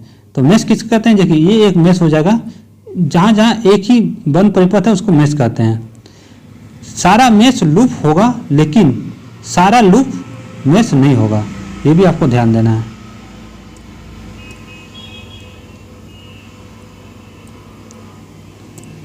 देखिए उपरोक्त चित्र में आप देख लीजिए, A B C D A, देखिए लूप है C A, ये आपका दो ही यहाँ पे आपका मेश है, ये दो मेश है। लेकिन लूप क्या है, लूप आपका पूरा का पूरा सर्किट भी लूप हो जा रहा है, ठीक है। तो एक लूप के अंदर 2 मेश हो सकता है, 4 भी मेश हो सकता है, लेकिन इसीलिए कहा गया है कि हर एक जो है ये मेश है, छोटा छोटा जो है ये मेश है। लेकिन आप और हर एक मेश एक लूप भी है, लूप इक्वल टू मेश, लेकिन मेश इक्वल टू लूप नहीं है। और ये बड़ा वाला ये खुद एक लूप है, ये छोटा वाला भी एक लूप है, लेकिन जो सबसे छोटा छोटा है वही मेश कहलाता है। ये जैसे 4 ही मेश है, इसमें 2 मेश है, 1 मेश 2 मेश, लेकिन लूप इसमें देखिए 1 लूप है, 2 लूप है, 3 लूप है। तो इसीलिए हर एक जो है लूप मेश है, लेकिन हर एक मेश लूप नहीं है, ये आपको ध्यान देना है। केवीएल विधि से विद्युत परिपथ को हल करने की विधि, बैटरी में प्लस से माइनस की ओर चले तो बैटरी का वोल्टेज ऋणात्मक लेते हैं, बैटरी में माइनस से प्लस की ओर चलते हैं तो वोल्टेज प्लस लेते हैं, परिपथ में विद्युत धारा की दिशा में चलते हैं तो प्रतिरोध की प्रेरित वोल्टेज माइनस लेते हैं। ठीक है, ये आपका कुछ कॉन्सेप्ट है, इसी से आप न्यूमेरिकल सॉल्व करोगे। तो जब आपको हम न्यूमेरिकल सॉल्व कराएंगे तब आपको हम दोबारा से ये कॉन्सेप्ट याद दिला देंगे कि आपको कैसे कैसे करंट और वोल्टेज का ये लेना है। ठीक है, चलिए एक एग्जांपल यहाँ पे दिया हुआ है तो आपको यहाँ से समझा देते हैं। देखिए आप यहाँ पे ये देख के समझ सकते हो कि ये एक बंद परिपथ है। यहाँ पे आप देख लीजिए एक बंद परिपथ है। ठीक है, बंद परिपथ है। इसमें एक वोल्टेज सोर्स है, 2 वोल्टेज सोर्स है, एक रेजिस्टेंस, 2 रेजिस्टेंस, मतलब 2 रेजिस्टेंस है, 2 रेजिस्टेंस है और 2 वोल्टेज सोर्स है। तो इसमें क्या करना है आपको, अगर जब जाते हो, जैसे आपको केवीएल लिखना हो तो जैसे आप शुरू करते हो यहाँ से शुरू कर रहे हो, तो आप यहाँ से शुरू कर रहे हो, ऐसे करके शुरू कर रहे हो। ठीक है, तो पहले लिख दीजिए, माइनस से प्लस जाएंगे तो प्लस होगा 12। फिर देखिए यहाँ पे प्लस साइन दिया हुआ है, माइनस दिया हुआ, तो यहाँ पे आपको फिर लिखना पड़ेगा, माइनस से प्लस जाएंगे तो -10। फिर देख लीजिए यहाँ पे करंट की दिशा में अगर जाएंगे, करंट की दिशा में, तो करंट की दिशा में जाने से क्या होता है आपका यहाँ 0, तो यहाँ से आपको हमारा यहाँ 2i हो जाएगा और यहाँ से हो जाएगा 2, तो 2i = 2, तो i का मान हमारा निकल जाएगा 1। तो i का मान हमारा निकल गया, देखिए यहाँ पे i का मान हमारा निकल गया यहाँ पे 1। आपको नोट करके बताया गया है कि एक जंक्शन होता है जहाँ 2 या 2 से अधिक शाखाएं जुड़ी होती है, इसको आपको ध्यान देना है। अब देख लेते हैं कुछ महत्वपूर्ण तथ्य। देखिए ये आपको बस 2 ही 3 लाइन में है, लेकिन ये काफ़ी इंपॉर्टेंट होता है और मैक्सिमम ऑब्जेक्टिव जो है इसी से कनेक्टेड आता है। तो देखिए ओपन सर्किट क्या होता है, तो ओपन सर्किट वो होता है जिसका रेजिस्टेंस क्या होता है, अनंत होता है, उसको ओपन सर्किट कहते हैं। उसमें करंट पास नहीं हो सकता है, जैसे ये ओपन सर्किट है, यहाँ से करंट पास नहीं हो सकता है। खुला परिपथ में विद्युत धारा का मान 0 होता है, खुला परिपथ में वोल्टेज का मान 0 नहीं होता है। खुला परिपथ में प्रतिरोध अनंत होता है। 1 कूलम बराबर 6.25 × 10⁻18 इलेक्ट्रॉन होता है। 1 फैराडे बराबर 96500 कूलम होता है। घरों में व्यय विद्युत ऊर्जा की माप क्या होती है, तो घरों में व्यय विद्युत ऊर्जा की माप जो होती है ये किलोवाट घंटा में होती है। ये आपको ध्यान देना है, किलोवाट घंटा में। किलोवाट घंटा बराबर क्या होता है, तो कुल शक्ति इंटू कुल समय, जो आपको हम बताए थे वहाँ पे P × T बताए थे, वही चीज़ें कुल शक्ति इंटू कुल समय बाई 1000। उसी को हम लोग यहाँ पे वहाँ पे हीट कहे थे, तो उसी हीट को यहाँ पे kWh किलोवाट मतलब ऊर्जा भी कह सकते हैं, खपत ऊर्जा, जिसको कहते हैं व्यय ऊर्जा या फिर कहते हैं खपत ऊर्जा, खपत ऊर्जा। तो इस तरह से आप यहाँ पे खपत ऊर्जा निकाल सकते हो कि आपके घर में कितना बिजली खपत हुआ है, कुल शक्ति इंटू कुल समय। अगर आपके घर में 220 वोल्ट का 40 वाट के 5 बल्ब लगे हैं और बल्ब 5 घंटे प्रतिदिन की दर से 30 दिनों तक जलते हैं, तो बल्बों द्वारा 1 माह में व्यय की गई यूनिट क्या है। तो देखिए सबसे पहले तो आपको व्यय विद्युत ऊर्जा निकालनी है, तो व्यय विद्युत ऊर्जा निकालने के लिए आपको कुल शक्ति निकालना पड़ेगा। तो शक्ति, एक बल्ब का रेटिंग है 40, 5 बल्ब है, ठीक है, 30 दिनों तक चलना है, एक दिन में 5 घंटे चलती है, तो ये हमारा सबको मल्टीप्लाई कर देना है, डिवाइड बाई 1000 करेंगे तो 30 किलोवाट का हमारा यहाँ ऊर्जा खपत होगा हर महीने। अब हम लोग देख लेते हैं यहाँ पे विद्युत परिपथ में निम्न रंगों द्वारा तार प्रदर्शित किया जाता है। मतलब हमारे घर में जो कनेक्शन किया जाता है, हमारा फेज, न्यूट्रल, ये सब किस किस कलर से किया जाता है, ये हमारे एग्जाम में पूछता है, ऑब्जेक्टिव में पूछता है। देखिए RYB है, ये तीनों के तीनों फेज है। RYB आपको याद रखना, RYB तीनों के तीनों फेज है। ग्रीन जो है, ग्रीन हरा कलर जिसको कहते हैं, वो भू संकर मतलब अर्थ के लिए यूज किया जाता है, अर्थ के लिए, अर्थ याद रखना है, अर्थ के लिए। वही ब्लैक जो कलर है ये न्यूट्रल के लिए यूज किया जाता है, न्यूट्रल के लिए। ब्लैक कलर काला न्यूट्रल के लिए, और ग्रीन है अर्थ के लिए। हमारा अर्थ के साथ ग्रीन है, तो इसीलिए हमारा कलर जो तार जो यहाँ पे ग्रीन यूज होता है। सिंपल सा आप स्टेटिस्टिक बना के याद रख सकते हो। अब देखिए कुछ महत्वपूर्ण बातें। किसी व्यक्ति को सुरक्षित रहने के लिए अधिकतम 9 मिली एम्पियर विद्युत धारा की उपयुक्त होती है।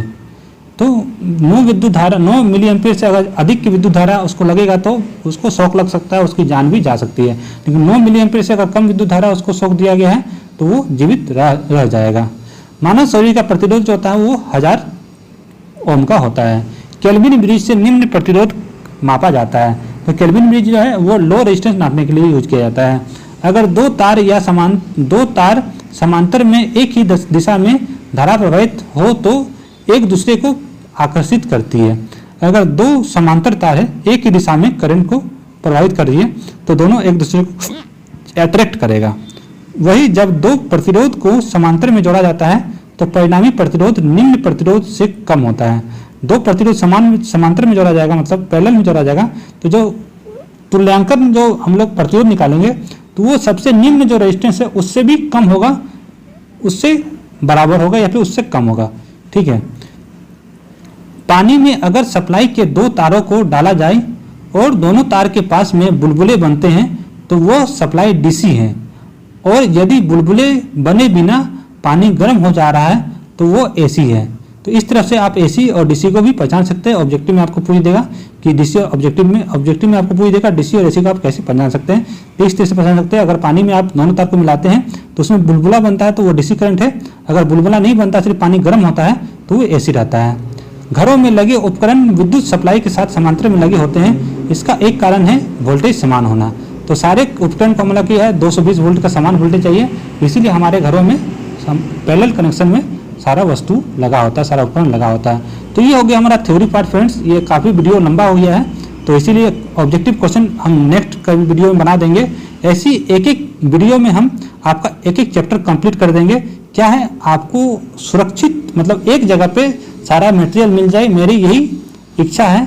देखिए यूट्यूब में तो सारा चीज़ पड़ा हुआ है, सारा चीज़ मिक्स वे में पड़ा हुआ, आपको वो चीज़ खोजने में बहुत कठिनाई होती है। यूट्यूब में काफ़ी डिस्ट्रैक्शन आता है, क्योंकि यूट्यूब में काफ़ी सारा ऐड वगैरह आते रहता है, या फिर किसी का फ़ोन आ गया या फिर कोई ऐड अच्छा आ गया तो आदमी वो ओपन कर लेता है। और पढ़ाई का क्या है, पढ़ाई आदमी का ह्यूमन का जो माइंड का साइकोलॉजी है, ठीक है, ह्यूमन साइकोलॉजी जिसको कहते हैं, इसमें पढ़ाई का जो प्रायोरिटी है वो सबसे लो में रहता है, सबका लो में रहता है। तो इसीलिए यूट्यूब में अगर आपको सिस्टमेटिक वे में आपको मटेरियल नहीं मिले तो आप यूट्यूब से फ्री में पढ़ाई नहीं कर सकते हो। आपको ही यूट्यूब में ही आपको अगर सिस्टमेटिक वे से अगर मटेरियल मिल जाता है तब तो कोई बात ही नहीं। अगर सिस्टमेटिक वे से आपको यूट्यूब में मटेरियल मिल रहा है तो अगर सिस्टमेटिक वे से मिल रहा है तो आप यूट्यूब से ही पढ़ाई कर सकते हो, आपको कोई कोर्स खरीदने की जरूरत ही नहीं।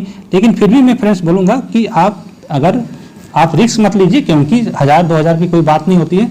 मैं तो आपको फ्री में पढ़ा दूंगा, लेकिन आपको अगर लगता है कि और ज़्यादा तैयारी करना है तो आप दूसरे का कोर्स या फिर टेस्ट भी ज्वाइन कर सकते हैं। लेकिन मैं आपको बता देता हूँ कि मैं आपको सिलेबस कंप्लीट करा दूंगा, आप हमारे चैनल पे भी बने रख सकते हो। तो आपको यहाँ पे सिस्टमेटिक वीडियो मिल जाएगा, एक एक करके आपको सारे चैप्टर के वीडियो मिल जाएंगे, और मैं आपको बुक से ही पढ़ाऊंगा। जैसे आपका बुक कंप्लीट हो जाएगा ना तो आपको एक अजब सा कॉन्फिडेंस लेवल आ जाएगा, आपको उसी कॉन्फिडेंस से आपका एग्जाम जो है निकल जाएगा। लेकिन वही अगर आप मिक्स्ड वे में पढ़ते हो तो आपको क्या है, आपका कॉन्फिडेंस लेवल लो रहेगा और आप एग्जाम में खराब करके आ जाओगे। तो इसीलिए फ्रेंड्स आप इस चैनल को सब्सक्राइब कर लीजिए, हम ऐसे ही वीडियो आपके लिए लाते रहेंगे। और ये हमारा थ्योरी पार्ट खत्म हो गया इसके बाद हम इसका ऑब्जेक्टिव करा देंगे, या हो सकता है कि अगले चैप्टर का थ्योरी ले आएँ। तो इस तरह से एक एक करके हम आपका जो सिलेबस है ये आपका कवर कर देंगे, जितना जल्दी हो कवर कर देंगे। हम 10-10, 20-20 मिनट का वीडियो में इसीलिए चक्कर में नहीं जा रहे हैं, क्योंकि क्या है, कैंडिडेट को वीडियो खोजने में काफ़ी दिक्कत होता है। इसलिए हम एक ही वीडियो में एक चैप्टर कवर करने की कोशिश कर रहे हैं, चाहे वो 1 घंटे का वीडियो हो जाए, 2 घंटे का हो जाए या 3 घंटे का, उससे हमको कोई मतलब नहीं। जिसको देखना है, जिसको पढ़ना है, अगर उसको मटेरियल एक जगह पे मिल रहा है तो वो इसको आराम से कंज्यूम कर सकता है। तो चलिए फ्रेंड्स, इस वीडियो को यहीं तक रखते हैं, और अगर आपको इस वीडियो को पसंद है तो इस वीडियो को लाइक जरूर कर दें। इतना मेहनत लगता है वीडियो बनाने के लिए, आपका एक लाइक से कुछ नहीं जाता है, भले हमारा चैनल को है वो ग्रो मिल जाएगा। चलिए तब तक के लिए धन्यवाद।